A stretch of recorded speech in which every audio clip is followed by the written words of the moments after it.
کہانی کچھ یوں ہے۔ انسان ہمیشہ ہی خود کے لیے بہترین فیصلہ کرتا ہے، کسی لمحے بھی اس سکت پہ کھڑے ہو کر جو اللہ پاک نے اس کو دی ہے۔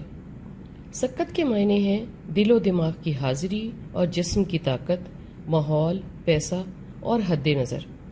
حد نظر انسان کا سب سے بڑا ہتھیار ہے۔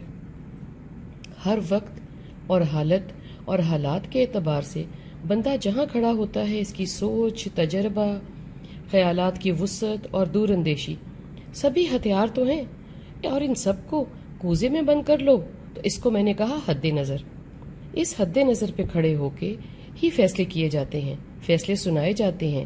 اب غور کرنا ہے کہ فیصلہ سناتے وقت دل و دماغ کی حالت کیسی ہے، بھلے وہ اپنے آپ کو سنایا جا رہا ہو یا کسی اور کو، بات ایک ہی ہے۔ کسی بھی حالت میں یا کسی بھی ہنگامی حالت میں خود کو کیسے قائم اور حاضر رکھنا ہے، یہی اصل سیکھنے کا کمال ہے۔ سکھلائی تو آسان ہے، کاپی کر لو، سطحی طور پہ کر لو، بجھے دل سے کر لو، آسانی پیدا ہو جاتی ہے۔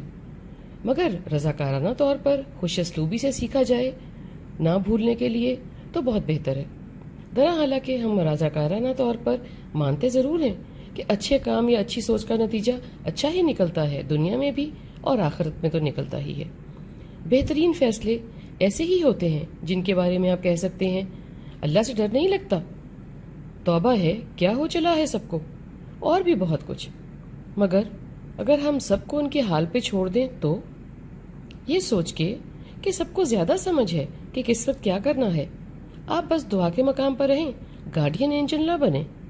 آپ کے پاس ہر مرض کی دوا ہے بھی نہیں، انسانیت کو اس کی حد نظر کو بروئے کار لانے دینا۔ انسان کو اللہ نے کافی ساری عقل دے رکھی ہے جس کو وہ استعمال کر سکتا ہے وقت کی مناسبت سے، اور مشوروں سے کون سا ہمیشہ مثبت نتیجہ نکلتا ہے؟ یہی جواب ہے گھر والوں کے حوالے سے اور پیاروں کے حوالے سے بھی۔ میں یوں دیکھتا ہوں اکثر و بیشتر فیصلے نادانی کے نہیں ہوتے اور جلد بازی کے بھی نہیں۔ اس سوچ پہ آج بھی میں اتنے ہی وثوق سے زور ڈال سکتا ہوں جیسے کہ 15 سال پہلے، 20 سال پہلے میں اصرار کر سکتا تھا۔ میرا کسی بھی موقع کو دیکھنے کا زاویہ الگ ہے اور کسی حالت میں گھرے کا الگ۔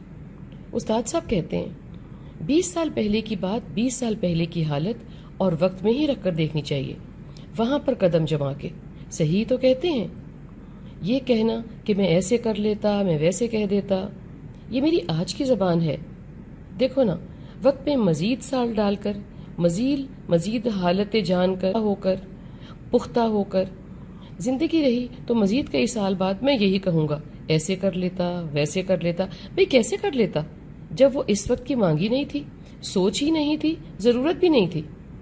اس وقت میں ان 20 سالوں کا تجربہ نہیں رکھتا تھا۔ اگر ابھی ایک ہی سال پیچھے جاؤں تو میرے پاس ان 365 دنوں کا تجربہ نہیں ہے جو مجھے آج کے مقام پہ رکھے ہے۔ میں اس گزران کے بغیر، اس رگڑے کے بغیر وہ فیصلہ کیسے کر سکتا تھا جو آج مجھے ستاتا ہے؟ اگر آپ غور کرو تو یہ بہت ہی پتے کی بات ہے، سمجھ میں آ جائے تو کوشش کریں کہ آ جائے۔ سمجھنا اس لیے بھی ضروری ہے کہ آپ کسی گزرے وقت کا نتیجہ نہیں بدل سکتے اور نہ ہی اس کے اثرات کو کم کر سکتے ہیں۔